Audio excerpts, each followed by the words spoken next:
Those 7 words, spoken by a tall stranger in a flowing white robe, changed my life forever. Come with me. Trust me, they will regret this. I was sitting on the cold marble floor of Dubai International Airport, shaking, starving, completely alone, when he stopped right in front of me and looked down at the crying American girl surrounded by gold shops she couldn't afford to breathe near. But let me back up 4 hours, to the moment I realized my own mother had left me behind. I was 14 years old, standing at gate 23, watching the plane to Bangkok taxi down the runway, with my family on it and me very much not. Just me, a skinny kid in an oversized t-shirt, slowly understanding that my mother had looked at my brother, believed his lies, and walked onto that plane without a single glance back. She didn't lose me in the crowd or get confused. She left me on purpose. And 4 hours later, when police called her in Bangkok, when she found out what her golden boy had really been planning, when she discovered this wasn't about a vacation but about $600,000, her face went white as a corpse. To understand why this moment was actually the best thing that ever happened to me, you need to know just how invisible I'd been my whole life. My name is Molly Underwood. I'm 32 now, and I run a successful import-export business. But back then, at 14, I was basically the family's background character. You know how some people light up a room when they walk in? I was the opposite. I was human wallpaper, the kind of kid who could sit at the dinner table and somehow still be invisible. My mother, Patricia, worked double shifts as a hospital administrator. She'd been doing it ever since my father died when I was 6. Dad's death hit our family hard, but it hit my brother Spencer the hardest, or at least that's what my mother always believed. Spencer was 9 when we lost Dad, and from that moment on, he became the man of the house in my mother's eyes. Spencer was 3 years older than me, star quarterback, straight teeth, the kind of smile that made teachers forget he hadn't done his homework. He could do no wrong, and I mean that literally. In 17 years, I never once saw my mother blame Spencer for anything. If something broke, I did it. If money went missing, I must have taken it. If there was a conflict, I started it. I learned early that fighting back was pointless, so I became the easy one, the quiet one, the one who never complained, never demanded attention, never made waves. I thought if I was good enough, small enough, invisible enough, eventually my mother would see me. She never did. My grandmother, Nora, Dad's mother, lived in Tucson, about 2 hours from our place in Phoenix. Spencer used to stay with her during summers when Mom worked extra shifts. Grandma Nora was the only person who seemed to notice I existed. She'd send me books in the mail, call me on my birthday when Mom forgot, and tell me stories about my father when I was little. But she was getting older, and I didn't see her as much as I wished I could. The summer I turned 14, something shifted. I got accepted into an elite arts program, a big deal, full scholarship, the kind of thing that should have made my mother proud. For one brief moment, the spotlight was on me. Spencer hated it. He didn't say anything directly, but I could feel his resentment like a cold draft in the room. He started making little comments about how art programs were a waste of time, how I was probably going to embarrass the family, how the scholarship was probably a mistake. My mother didn't defend me. She just changed the subject. About a week before our vacation, something strange happened. I came home early from school, half day, teacher meetings, and I heard Spencer's voice coming from his room. His door was cracked open and he was on the phone with someone. I wasn't trying to eavesdrop, but his words stopped me cold. "The trust fund," he said, "and she can't find out. Once I turn 18, it's handled." I accidentally stepped on a creaky board and he came rushing out, slamming his door behind him. "Were you spying on me?" His face was red, angry. "I just got home. I wasn't—" "Stay out of my business, Molly. I mean it." He pushed past me and went downstairs. I stood there for a long moment, confused. What trust fund? What was he talking about? I didn't understand it then. I wish I had. A few days later, we left for our big family vacation. Mom had won a trip to Thailand through her workplace lottery. Some hospital raffle thing. It was our first real vacation in years, and I was genuinely excited. 2 weeks in Thailand. Beaches, temples, adventure. The flight route took us from Phoenix to Dubai for a 6-hour layover, then on to Bangkok. I packed light. 1 suitcase. Spencer brought 3. I remember making a joke to myself about it. how I'd learned not to take up space in this family, even in the luggage compartment. The flight to Dubai was long, but I didn't mind. I had a window seat and I spent most of it reading and watching movies.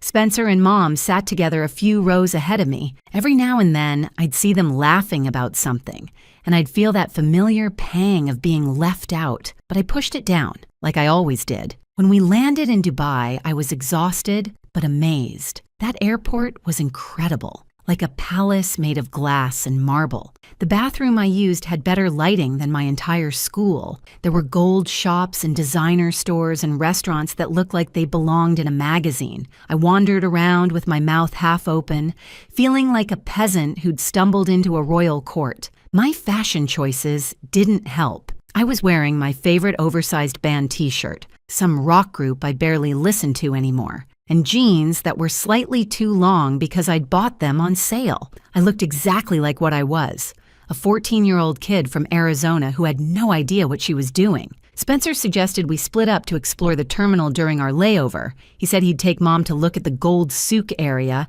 and I could go check out the bookstore. I was actually happy about it. Peace was rare in my family, and I wanted to enjoy the alone time. Before I left, Spencer offered to hold my backpack. You don't want to lug that around everywhere. I'll keep it safe. My passport was in that backpack, my boarding pass, my emergency cash. $40 my grandmother had given me before the trip. I handed it to him without thinking. Why wouldn't I trust my brother? I wish I could go back to that moment. I wish I could grab that girl by the shoulders and tell her to hold onto her bag like her life depended on it.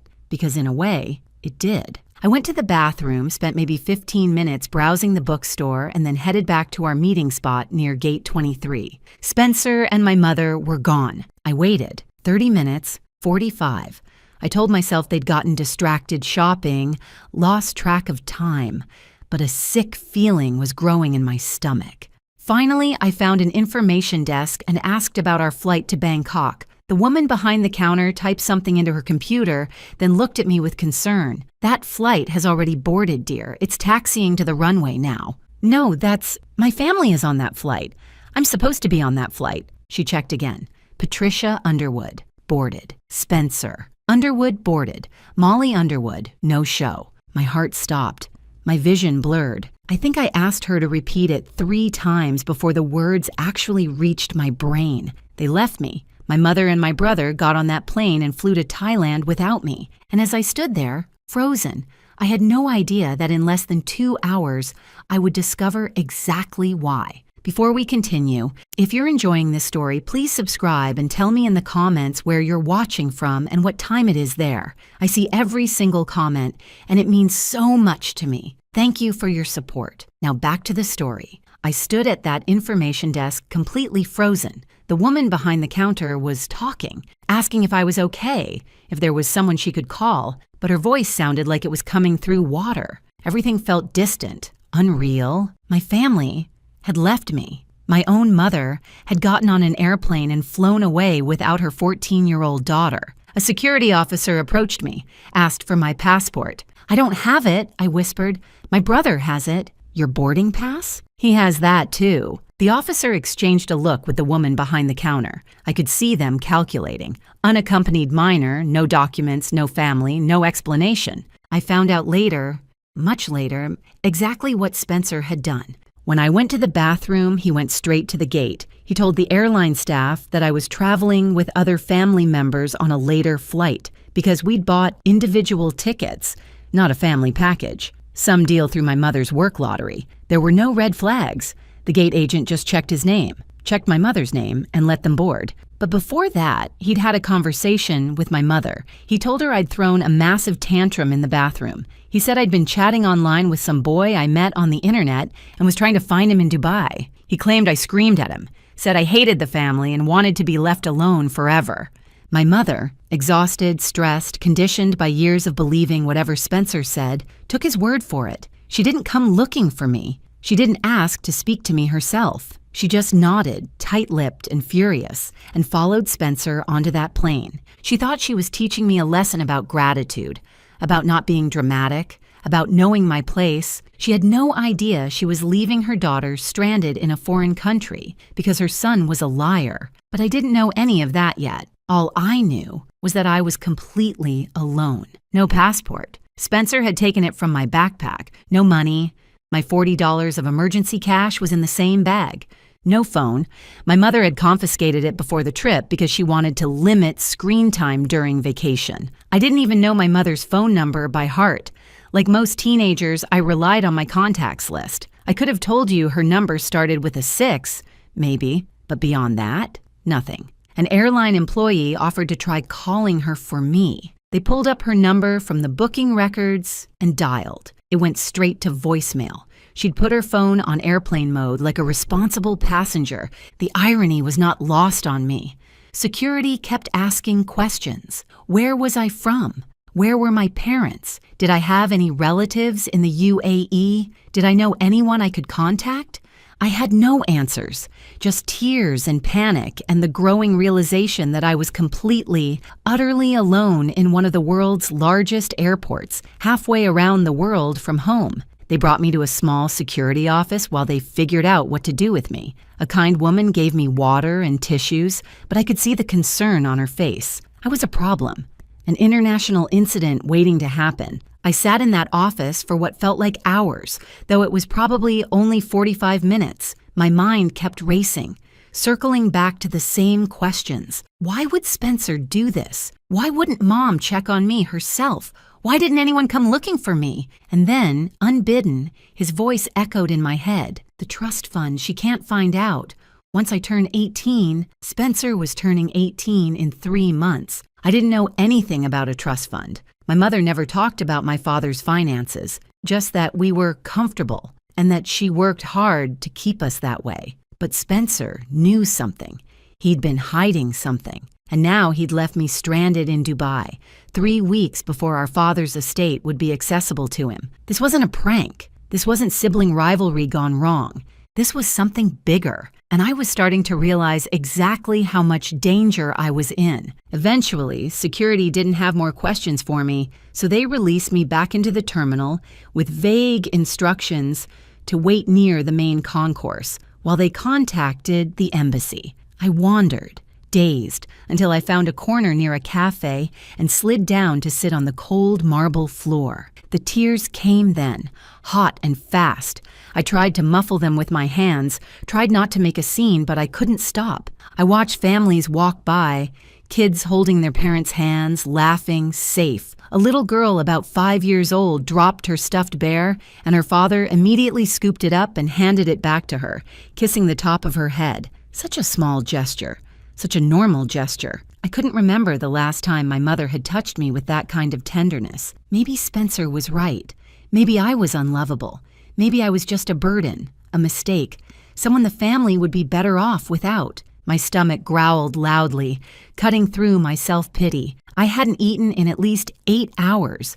The last thing I'd had was a stale airplane croissant somewhere over Europe, and that felt like a lifetime ago. I looked around at the gleaming stores, Gucci, Prada, Chanel. The airport was dripping with luxury, and I was sitting on the floor with exactly $0 The irony was so sharp it almost made me laugh. Almost. I thought about what I would do if this were a movie. In a movie, the scrappy heroine would find a clever way out. She'd make friends with a security guard, or discover a secret talent, or at least have some basic survival skills to fall back on. My survival skills consisted of making microwave ramen and occasionally remembering to do my laundry. I was doomed. The minutes ticked by. I pressed my back against the cold wall and tried to disappear.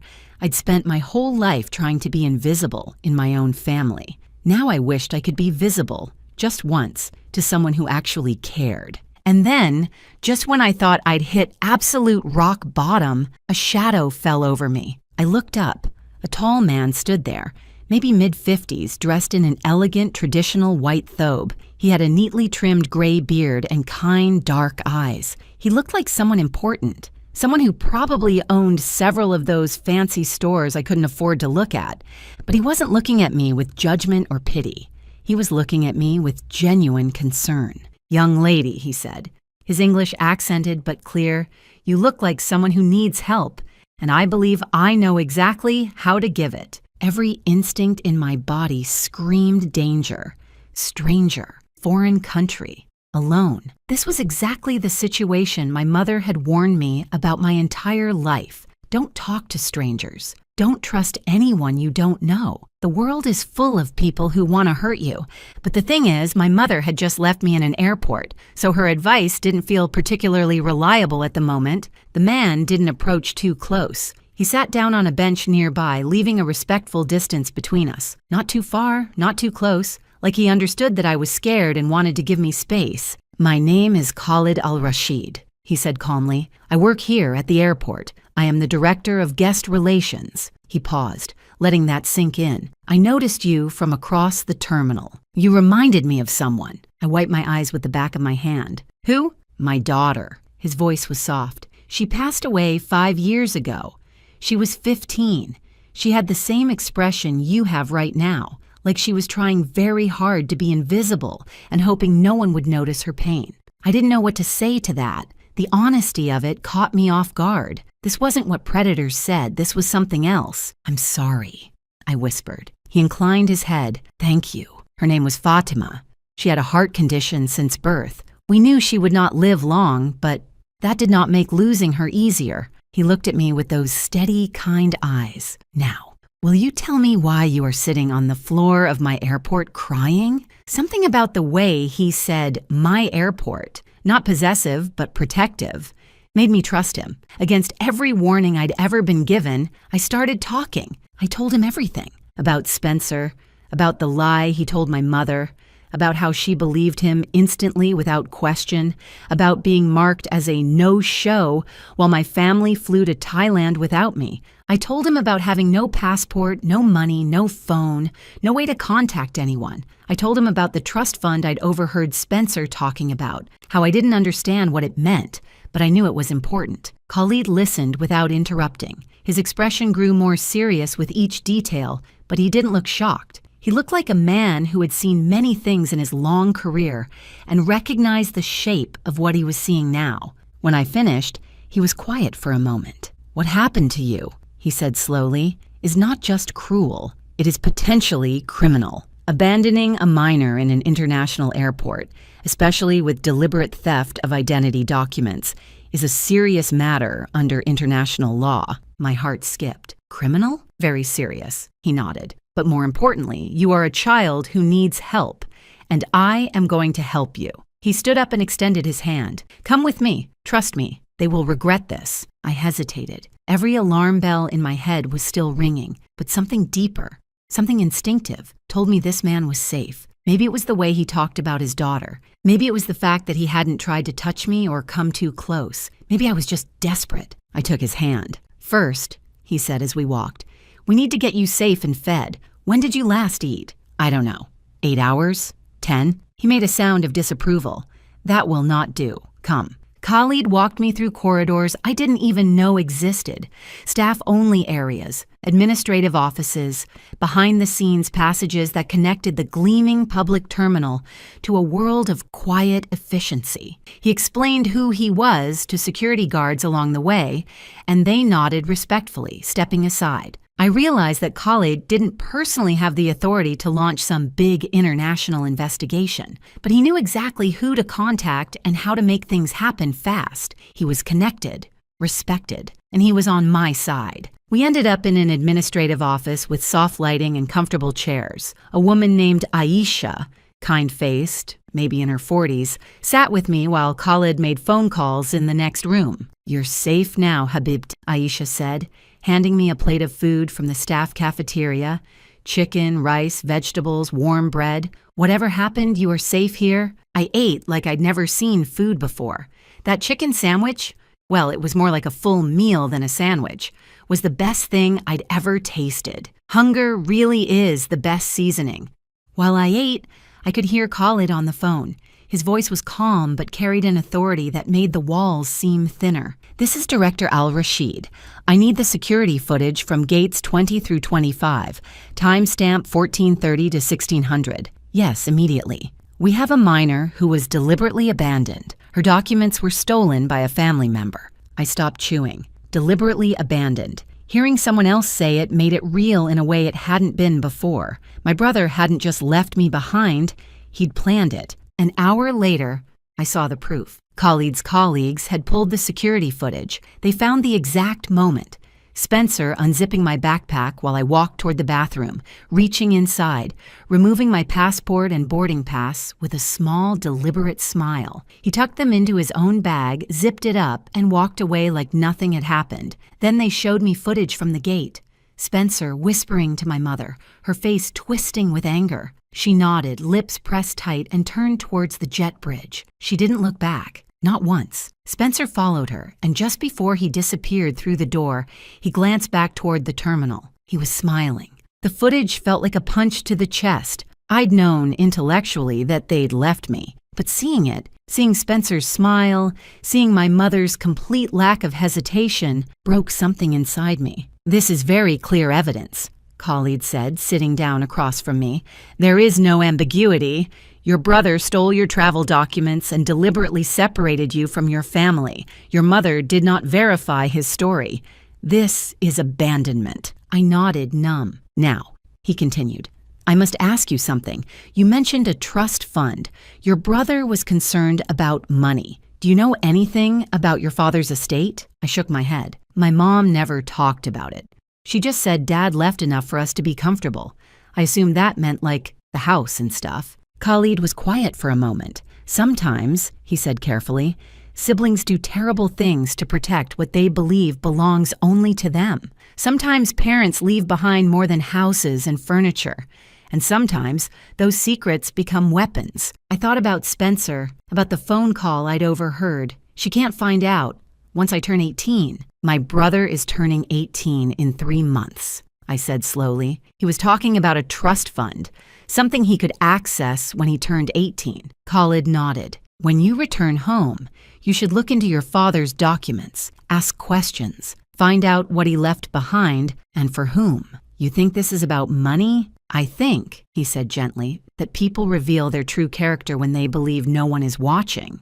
Your brother has revealed his. The question now is what you will do with that knowledge." I didn't have an answer. I was 14, exhausted, heartbroken, and sitting in an office thousands of miles from home. What could I possibly do? But somewhere inside me, a small flame of anger was starting to burn.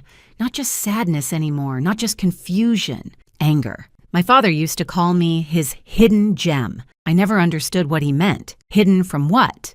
Hidden from whom? Now, sitting in that airport office with Khalid's steady gaze on me, I was starting to understand. My father had seen something. He'd known somehow that I would need protection from my own family, and he'd tried, in whatever way he could, to give me that protection. I just hadn't found it yet. Khalid's phone rang.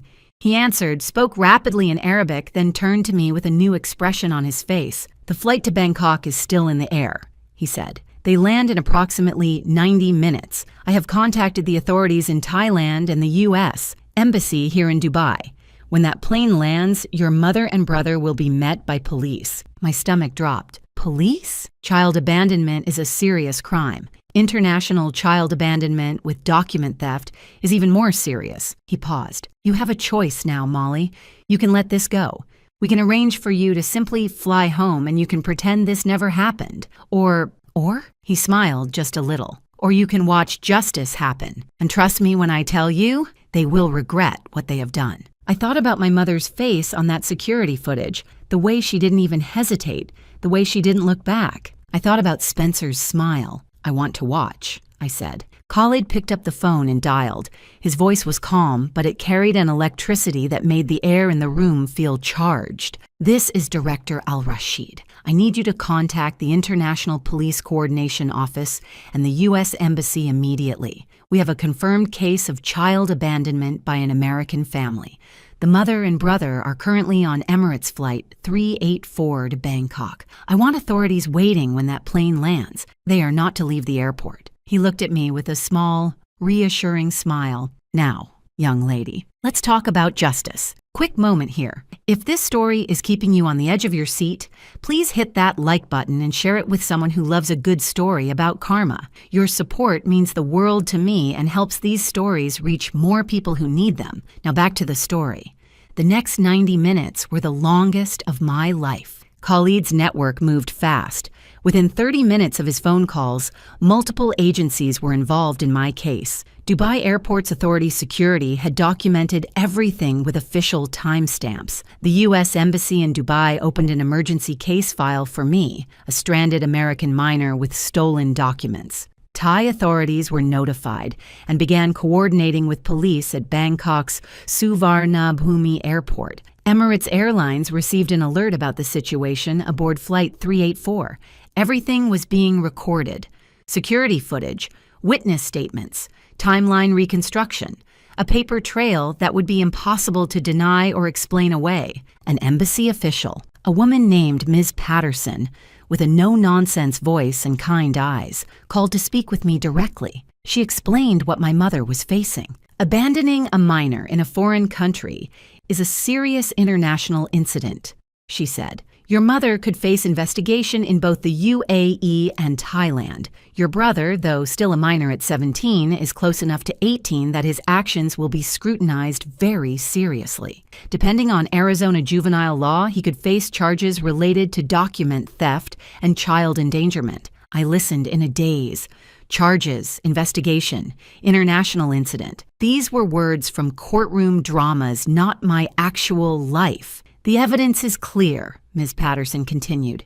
Security footage shows your brother deliberately removing your documents. There's no ambiguity here. The question now is how you want to proceed. How I wanted to proceed. Like I had any idea. I was 14 years old, sitting in an airport office, eating my second plate of chicken and rice, trying to process the fact that my family had committed a crime against me. Part of me still wanted to protect my mother. 17 years of conditioning doesn't disappear in a few hours. I kept thinking, maybe she didn't know. Maybe Spencer tricked her completely. Maybe if I just explained, she'd apologize and everything would go back to normal. But then I remembered the security footage, the way she didn't hesitate, the way she didn't look back. And I remembered all the years before this moment. Every time she believed Spencer over me. Every time she took his side without question. Every time I tried to tell her something was wrong and she brushed me off. This wasn't a one-time mistake. This was the culmination of a pattern that had been building my entire life. I was just too young, too desperate for her love, to see it clearly. The anger I'd felt earlier, that small flame, was growing stronger. Not hot and wild, but cold and steady. The kind of anger that doesn't burn out quickly. While I waited for news from Bangkok, something else happened. Something that changed everything. When the plane landed and Thai authorities detained Spencer and my mother, they confiscated Spencer's phone as evidence. Standard procedure for any investigation involving a minor. And when they examined his messages, they found exactly what Khalid had suspected. Texts to his girlfriend, a girl named Brittany, spanning 3 weeks before our trip. Spencer hadn't acted on impulse. He'd been planning this for almost a month. One text read, "The trip is perfect. I'll get rid of her in Dubai and Mom will have to pick a side. She always picks me." Another, "Once Molly's out of the picture, I can convince Mom about the money. She trusts me completely." And the most damning one, sent just 2 days before we left Phoenix. "Once I turn 18, that trust fund is mine. Molly doesn't even know it exists. And if she runs away in Dubai, she won't have any standing to claim her share." Problem solved. When Khalid read those messages to me, I felt like I'd been punched in the stomach. Spencer wasn't just cruel. He was calculated. He'd seen me as an obstacle to money I didn't even know existed, and he'd decided to remove me from the equation, permanently, if he could manage it. What would have happened to me if Khalid hadn't found me? If I'd stayed lost in that airport, a forgotten American teenager with no documents and no way home? I didn't want to think about it. Ms. Patterson helped me understand what Spencer had been protecting. My father, before he died 8 years ago, had set up a trust fund for both of his children. The total value was $400,000, split equally between Spencer and me. Spencer's half, $200,000, would become accessible when he turned 18. That was 3 months away. My half, $200,000, was structured differently. Dad had tied it to educational expenses until I turned 25. I couldn't touch the principal, but it would pay for college, graduate school, any training programs I wanted. It was protected, locked away where no one could get to it. Never. Spencer had been trying for months to convince my mother to consolidate the funds. His argument, according to the texts, was that I was difficult and irresponsible and would waste the money on stupid art stuff. He wanted Mom to petition the court to have my share transferred to his control. If I ran away in Dubai, if I caused an international incident that made me look unstable and troubled, it would be so much easier to convince a judge that I couldn't be trusted with my own inheritance. My brother had tried to steal my future, and he'd almost gotten away with it. During a quiet moment between phone calls, Khalid sat down across from me. Aisha had brought tea, sweet, fragrant, nothing like the bitter stuff my mother drank, and we sat in silence for a while. "I have seen family greed before," Khalid said eventually. "In my work, in my country, in every country, money reveals a person's true character. It does not change them. It simply shows who they always were." I nodded, staring into my tea. "But I have also seen something else," he continued. "Your father loved you very much." I looked up. "How do you know that?" "Because he structured your inheritance with protection. He made sure no one could take it from you. Not your mother, not your brother, not anyone." Khalid's eyes were gentle. He saw something coming. He could not name it, perhaps, but he felt it, and he tried to protect his daughter from beyond the grave. My throat tightened. I thought about my father, really thought about him, for the first time in years without crying from grief. He used to call me his hidden gem. I'd always thought it was just a cute nickname, something fathers say to their daughters, but now I understood. Hidden from Spencer. Hidden from my mother's favoritism, hidden from the family dynamic my father could see forming even when I was 6 years old. He'd known. He'd always known. "Your father believed in you," Khalid said. "Now you must believe in yourself." I didn't know if I could, but sitting there in that office, thousands of miles from home, I decided to try. The screen on the wall flickered to life, a live feed from Bangkok's airport, arrivals gate, harsh fluorescent lighting, officials in uniform waiting. An American woman in a dark suit stood with them, tablet in hand. That must be the embassy representative. Khalid checked his watch. "The plane has landed. Passengers will begin deplaning in 4 minutes. My heart started pounding so hard I could feel it in my throat. 4 minutes. In 4 minutes, my mother would learn that her golden son was made of something far less precious than gold. I leaned forward and watched the screen, waiting for 2 familiar faces to emerge. The first passengers came through the gate looking tired and rumpled from the long flight. Business travelers checking their phones, families corralling children, an elderly couple walking slowly arm in arm, and then I saw them. My mother emerged first, adjusting her carry-on bag, looking around the terminal with the slightly dazed expression of someone who'd just crossed multiple time zones. Her hair was neat, her clothes unwrinkled.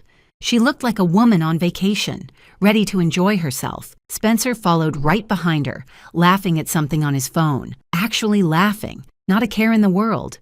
Not a single thought about the sister he'd abandoned 12 hours ago in a foreign airport. They looked so normal, so relaxed, like they hadn't done anything wrong at all. 2 Thai police officers and the U.S. Embassy representative approached them calmly. I watched my mother's face shift. First confusion, then concern, then the beginning of real fear. The embassy woman spoke first. I couldn't hear the words on the video feed, but I could see the effect they had. She was explaining the situation, telling Patricia Underwood that her daughter had been found abandoned at Dubai International Airport, that authorities had been contacted, that this was now an official international incident. My mother's first instinct was defense. I could see her mouth moving rapidly. Even without sound, I knew what she was saying. There must be a mistake. She wanted to stay. She was having a tantrum.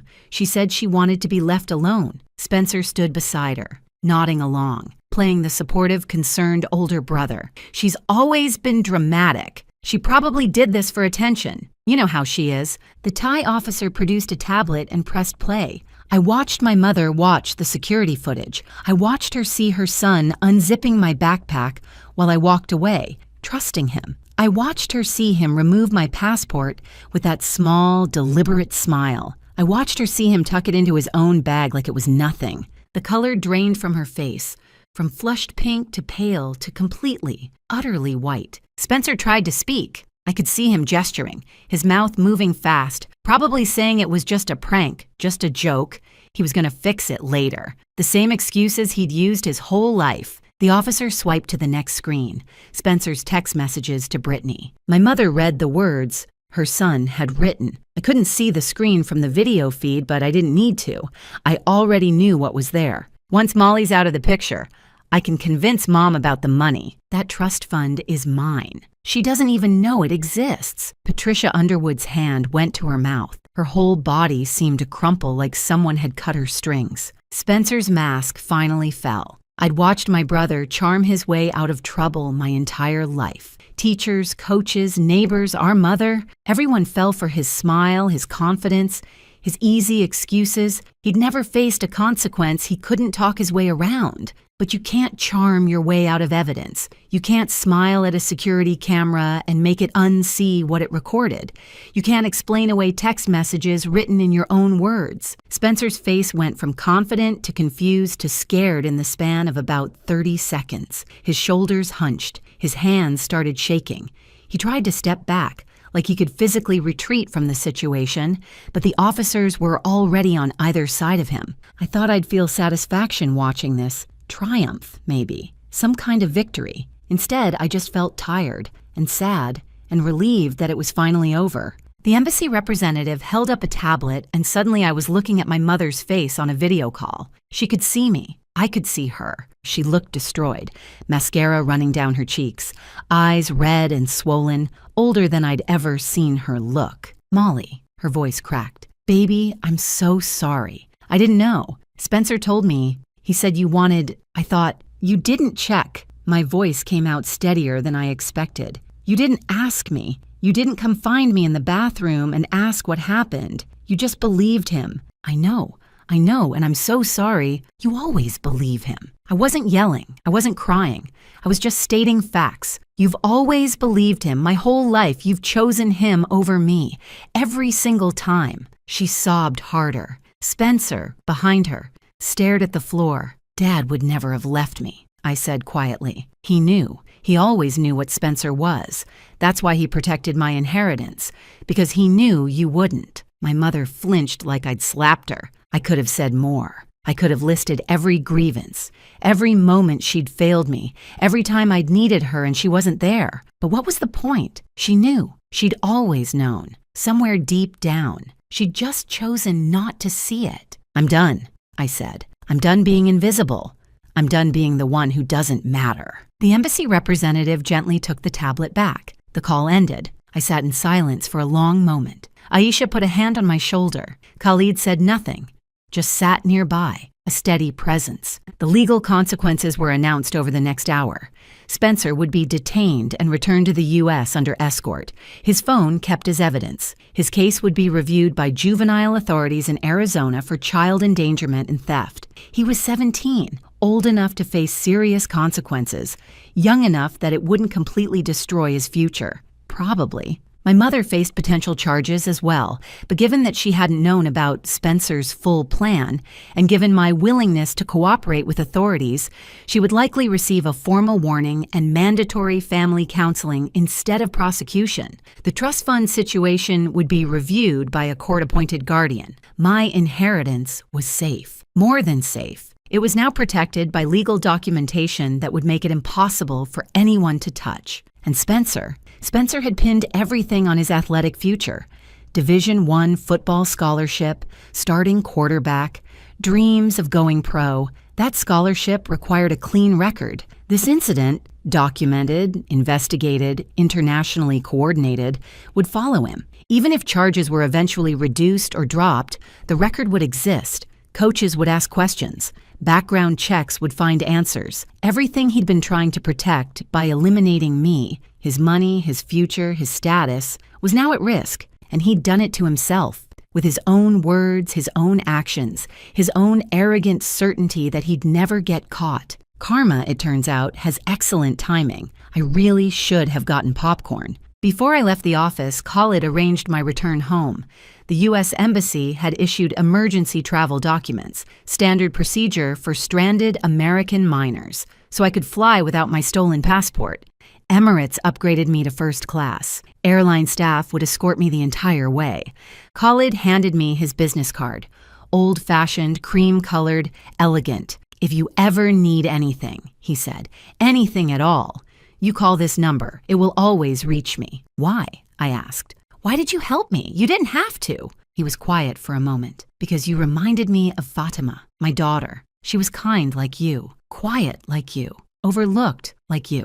He paused. "She would have wanted me to help someone who needed it, and you needed it." I hugged him. It was probably inappropriate. I barely knew him.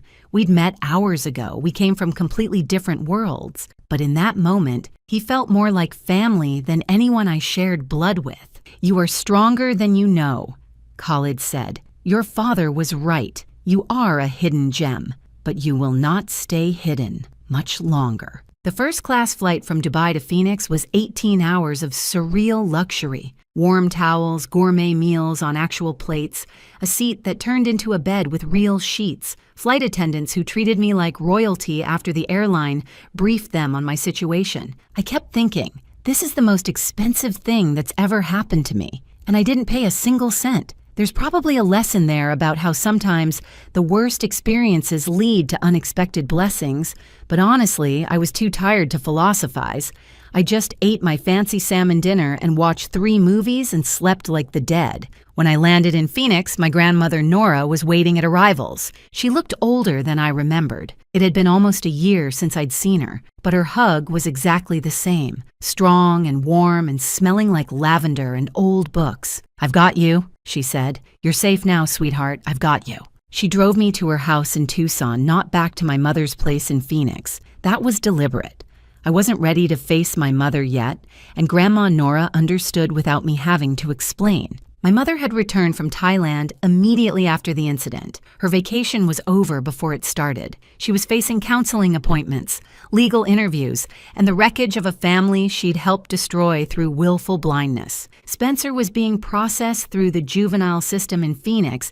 He'd be home eventually, but not for a while, and when he did come home, it wouldn't be to live with me. For the first time in 17 years, I didn't have to exist in my brother's shadow. The relief was so profound, it made me dizzy. A week after I got back, my mother came to Tucson to see me. She looked like she'd aged 10 years. Hollow eyes, trembling hands, clothes that didn't quite fit right. The polished hospital administrator was gone. In her place was a woman who'd finally been forced to see the truth about her family. She didn't make excuses. She didn't try to explain away what happened or minimize Spencer's actions. She just sat across from me at Grandma Nora's kitchen table and said, "I failed you. I don't know how to fix it, but I want to try if you'll let me." I looked at her for a long time. This woman who had chosen my brother over me for as long as I could remember, who had believed his lies without question, who had gotten on an airplane and left me stranded in a foreign country. But also, this woman who had worked double shifts to keep a roof over our heads, who had lost her husband young and done her best to hold a family together, who was flawed and broken and finally willing to admit it. "I don't know if I can forgive you," I said honestly. "Not yet. Maybe not ever." She nodded, tears streaming down her face. "But," I continued, "I'm willing to try if you actually do the work. Therapy, honesty, real change. Not just saying sorry and expecting everything to go back to normal." "I will," she whispered. "I promise. I will." It wasn't forgiveness, but it was a start. Spencer's fate was simpler. Probation until age 21. Mandatory counseling for manipulative behavior.